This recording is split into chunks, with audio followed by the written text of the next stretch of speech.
No, they didn't, honey. Let me tell y'all, these Asian Americans are getting out their hand. They are out here recording black Americans going into the Asian beauty supply store and stuff like that. And black Americans in this video, they're not having it. They're speaking about it. They got a lot of stuff to say, and I think we need to listen to what's going on. When I tell you this is still going on, this is going to be in the history books. Black Americans are speaking out about this. They said we need to come together, y'all, love on one another, put money back in our pockets, and let everybody else just deal with their own. You know, Asian Americans deal with Asian American business, you know. So it's still in the heat of moment. I saw this and I was like, you guys have to know what's going on. So I want you guys to check this out and let me know your thoughts in the comments section. All right, y'all. As you can see, they playing dirty. They are using our own people to promote their businesses, offering things like a penny for these grand openings. And this girl is actually going around state to state, child. And I just don't understand. Harriet Tubman would never. I was in her comments, but she blocked me several times on my different pages. So I just said, well, let me screen record what I could. And what's up, South Carolina? Where's my braids? My wig flags, my track. What's up, Savannah, Georgia? Where's all my braids? My wig. Oh shit, do the coon shuffle. Do the coon shuffle. Do the coon shuffle. Jigga jigga jig. Jigga jigga jig.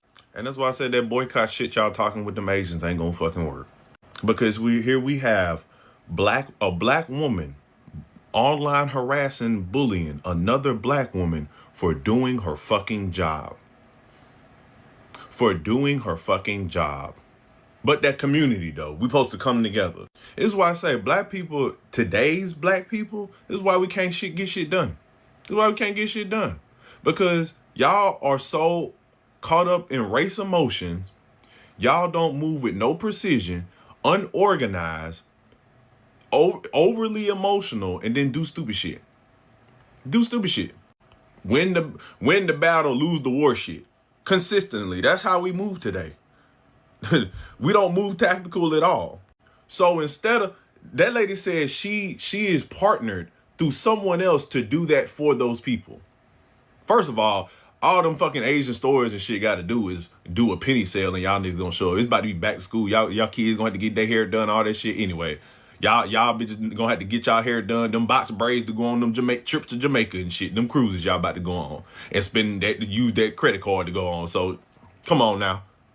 But instead of her saying, because y'all aren't gonna be like, you know what, sis, you don't have to do that. I got some connections. You could partner with X, Y, Z, woot, so you don't lose no money and food on the table for you and your family. But that's the thing, y'all, when y'all gonna tell her to boycott, so she can't do her job because y'all chose that y'all want to do a dumbass boycott. That's unsustainable. Because we don't have anything to sustain this. We don't have the infrastructure or the means in place to sustain this shit. But y'all are so emotional, they're gonna jump up and do some dumbass shit. And then when by September, y'all gonna be right back over there. Can I get my nails done, please? Can I get some hair? The United States of America and this administration tried to boycott China. And look where we are now. Tried to tariff the fuck. That didn't work. Why? Because we don't have the infrastructure in America anymore to sustain that shit. Oh my God. But y'all niggas think y'all, man. But y'all want to... On a backlash. A lot of people are calling this out as basically racism in reverse. They're saying, look, you can't boycott businesses based on the owner's skin color. That's just not how a modern, fair society works. Critics are pointing out that Asian communities face plenty of hardship too. They dealt with racism, Islamophobia, and they often succeeded because of really hard work, long hours, and strong family networks. So to them, this isn't about privilege. It's about sacrifice and effort. And then you got Feg saying she's got double standards. Why only target Asian businesses? Why not apply the same logic to other groups? And people are really worried that this kind of rhetoric's just going to divide communities that have lived side by side for ages. So that's the situation in a nutshell. It's a big, messy debate with strong feelings on all sides. I'm very glad that the conversation about South Asian people implanting themselves in black communities and taking our money but not showing us any kind of humanity is coming up again with the whole situation with the Peckham hair shop, because it's a very, very valid issue, and it's very sinister to see that a lot of people, a lot of South Asian people and Asian people in general will set up shop in black communities, and they'll take our money, but they'll be following us around shops, and they will be, just displaying very, very racist behavior due to white supremacist ideals. I'm so glad the conversation is happening. I'm so glad that there's a conversation about boycotting these shops until they show us respect, or just indefinitely. But on the back end of that conversation, obviously a lot of black people are once again saying that we need to start investing black pounds, black dollars in the US, because similar things happen there too.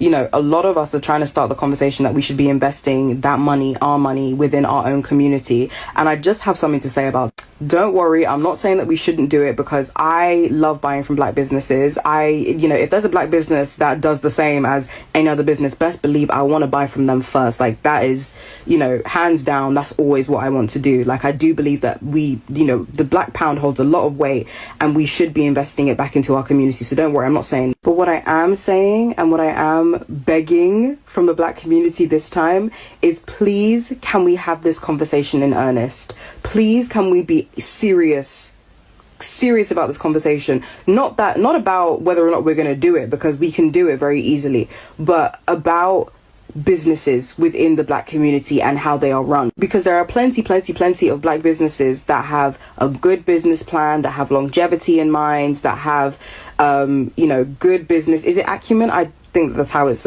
pronounced, but basically just very, very good business skills, who are going to go very, very far in life, right? 10 of which even got $10,000 investments from Beyonce at her concert. If you know, but there are plenty of black people who are doing amazing in business. This is not about you. But from these times, from these conversations, from these boycotts, there always pops up quite a few unregistered black businesses, unregistered businesses run by black people in general, right?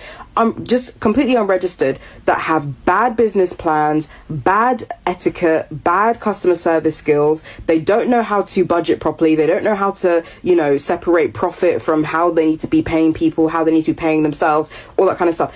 It takes time, okay, to make money from a business. It really, really does. It takes years to turn over a profit for some people even. Which is why I want to say that if you want to start a hair shop of your own, if you want to start a lash business of your own, a hair business of your own, a facial business of your own, whatever, please can you first and foremost get the correct qualifications that you need to do that, right? So if, for instance, if you're doing lashes and you want to take please take a legitimate cosmetology course. You want to do facials, you want to have a course, please can you be a licensed esthetician before you do this?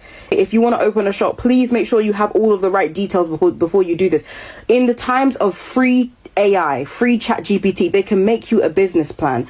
Please, if you need help about how to look for these things, there's so many tools on TikTok. People who run successful businesses, they're here telling you all of the secrets. Please do not start businesses within the black community and be playing in people's hair and lashes and their lips and their face and their physical body, and even other product like clothing and stuff. Please don't be playing in people's bodies and wardrobes just because you want to make a quick buck. Because it's so upsetting that from these conversations that are happening in earnest, and people who really want to start businesses for the black community and actually help us out as a community, it's so upsetting when I see that the ones that are actually being promoted are the disingenuous, I'm just trying to make a quick pound side hustles, when in my opinion, if you want to start a hair shop, that needs to be your full thing. That needs to be your whole gig, right? For a certain amount of time. More of you need to realize that when you start a business, this is an investment, okay? This is an investment. This is full time, okay? And I know that we always hear the stories about how, these big CEOs, they were doing this alongside studying at Harvard and blah, blah, blah, blah. But what they don't tell you is that they've had investments from their parents. She's also facing a for years. But as Asian Americans, anti-blackness is fucking holding us back. I remember 6 years ago, a then Yale student, Eileen Huang, published an op-ed in which she explicitly called out our community's refusal to speak out against the systemic injustices that black Americans have been facing in this country for centuries. And this op-ed went viral in the WeChat parent groups. Not for a damn good reason though, because the responses overwhelmingly were along the lines of, oh, your parents sacrificed so much, how could you say this against your own people? Basically framing the author as a traitor against their own community, for speaking out against a very valid problem.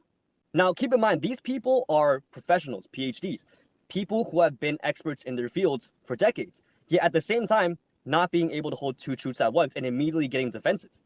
You can speak out against the anti-Asian racism and violence that people have faced in our community for centuries, while also recognizing that the Asian American identity is built upon being settlers in this country, a country that's fundamentally built upon the theft of indigenous land and the exploitation of black and brown bodies and labors since its foundation.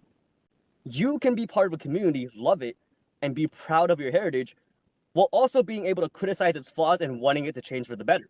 Because being a full member of a community is not blindly defending it. That's tribalism. Being part of a community is being able to recognize and speak out against its flaws so that it can become a better community built upon love. We spend so much fucking time debating Asian meetups or the definition of ABGs, but when it comes to the shit that actually matters in today's world, mass surveillance, police brutality, genocide, deportation that ultimately affects us as well, we are fucking nowhere to be seen. We have not shown up. Consistently, we have not shown up. And honestly, even we've made shit worse at times by continuing to peddle these stereotypes and continuing to buy into the model minority myth. We have so many people in this digital world with influence and with a platform, and yet we have no collective sense on how to effectively combat anti-blackness in our community. That's fucking absurd. Because the more we talk about, oh, it's us versus them, it's red versus blue, that's where the people in power want us to be. And they have us exactly where they fucking want us to be. Because the more we talk about this shit, the further we get from recognizing that it's actually top versus bottom, from actually building class consciousness, let alone class solidarity, which is what we desperately need right now. So anyways, yeah, holy shit. But we have to do better. We have not shown up. Common sense approach.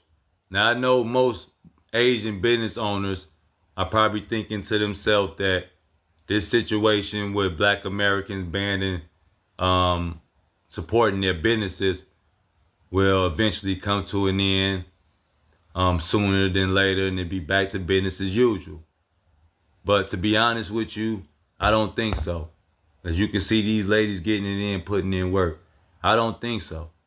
I think you guys are in it for the long haul when it comes to Black people supporting your businesses again. And I'm going to give you a few reasons why I think so. Number one, a lot of people been waiting on you to fuck up anyway. And that's just the truth. A lot of people have been waiting on you to fuck up. Which leads me to number two. You have close to 50 million Black Americans in this country. A lot of them who have been waiting on the opportunity to provide these services to their community. But you was in the way, which goes back to number one. A lot of people been waiting on you to fuck up. And last but not least, a lot of Black Americans have been talking to their children about this. And there's a lot of things you don't want to be in the eyes of your children, but you definitely don't want to be a hypocrite and to look weak in front of your children or in the eyes of your children. So for me to sit down and have these conversations with my children on why we shouldn't support these businesses and then to go and start back supporting them makes me a hypocrite to my child, and it also makes me look weak. So for the, it's a few more reasons, but those are just a few reasons why I feel like things will never go back and be the same as it was. It's common sense approach. Said, should we boycott Asian shops? Is that what we should do? And then every one of them said yes. Yes. Because how are Black people supposed to mobilize if they're in our communities? It's not no Asian hating. It's about economics and why Black people can't keep their Black money within their community. So when you go to your corner shops and, the food stock that they sell, right? They sell our food. They go to the corner shops. They have chicken shops lined up in our thing. It's all going back into their community. How is it coming back into ours? We have to boycott them. We don't want to, but we have to boycott them to keep it within our community. Otherwise, how are we going to progress? Right? I can't do it on my own. I need Black people to help me. And I also said as well, I said, Black people, you need to take time with Black businesses as well. Yeah. What you need to do, it's not even about boycott the Asian shop. It's like, buy black. That's all your message is. No. Buy black. The reason why I disagree with that, sorry to cut you. No, go on. The reason why I disagree with that is because when you say buy black, we still are about convenience until we get out of that mindset to strictly go and buy black. You have to give black people options. If I don't give them options, what they're going to do, they're going to fall back into the cycle. You have to get, and this is what I'm saying, like when I said boycott the Asian shops, it's because they're literally in every single community. But as you said, give the alternative. So you can say, the only reason I'm saying, because I think getting tied up into a culture war also isn't helpful for us, because we just look like the aggressors or something. No. I'm not saying don't call it out. I think there's a conversation that I definitely think there's a conversation that needs to be had. I haven't been to an Asian beauty supply store since Stop Asian Hate. And I know what y'all about to say. Oh, it's not all Asian people, right? But in my experience, living where I live, Asian stores have been anti-black and racist towards black people. And that's not a what if, that's a fact. I've literally experienced that. I've experienced being followed around. I experienced being stared at and looked at weird and rushed. I've experienced those things. So I haven't been supporting Asian businesses since then. Okay. It wasn't hard for me to stop going to Target because I really didn't go anyway. But Walmart, it was kind of hard because I used to go all the time. But I stopped going to Walmart. So if I could stop going to Walmart, y'all can stop going to Walmart. What else? Yeah, that's been my way of protesting, boycotting, and spending my money in places where it better serves me. And I've just been mostly buying groceries and cooking things. I've been in an Asian restaurant probably twice since that Stop Asian Hate thing. And that wasn't of my own free, what's the name? You know what I'm saying? Like, it was somebody else that wanted to go in there. So that's what I'm saying. That's my way of doing it. Y'all can respect it. Y'all can't respect it. Again, I'm not saying it's all Asian people that do these things, but from what I'm seeing, from my perspective, it's a good chunk. So that's what I'm doing. I'm boycotting all Asian businesses. And I said it with my blood clot chest. A black woman who's really been making waves on social media lately. She's calling on the black community to basically boycott all Asian-owned shops, corner shops, restaurants, you name it. You think it's just an accident that black businesses disappeared? Now, why is she doing this? Well, she argues that Asian communities got a leg up from the British establishment. Like, historically, they had it easier getting mortgages, starting businesses, and just weren't targeted as much as black communities who faced, higher stop and search rates and more barriers to building wealth. So she's saying, let's redirect our money to black-owned businesses. And yeah, she's getting quite a bit of support from folks who feel like, finally, we're doing something to empower our own community. Some people are even saying they've already started boycotting and it feels good to keep the money circulating locally in the black community. But here's the other side. So y'all know it's an Asian, we not doing the stores, right? So I haven't either, but I kind of have to go to the gas station because there are no black-owned gas stations like around here. If you know some, please tag them. But I also have to go in there and get my products. You know what products I'm talking about. The Quick Trip don't sell them products. So when I say they have been being extra friendly, I mean, I went in the store and the man gave me, I think the price of the stuff was $6.99. I promise you that man charged me $4.99. And I've been going to that store for years. He was like, hey, how you doing? You need anything else? We got they is trying to get y'all need but they have been friendlier than ever now. Going to them stores, I bet they be a little bit more friendly. They have learned. I don't think they learned enough, but I'm still boycotting. I'm just letting you know, them attitudes done changed in them stores, just so y'all know. It's not hurry up and buy. It's let me see what I can do like it should have been in the first place.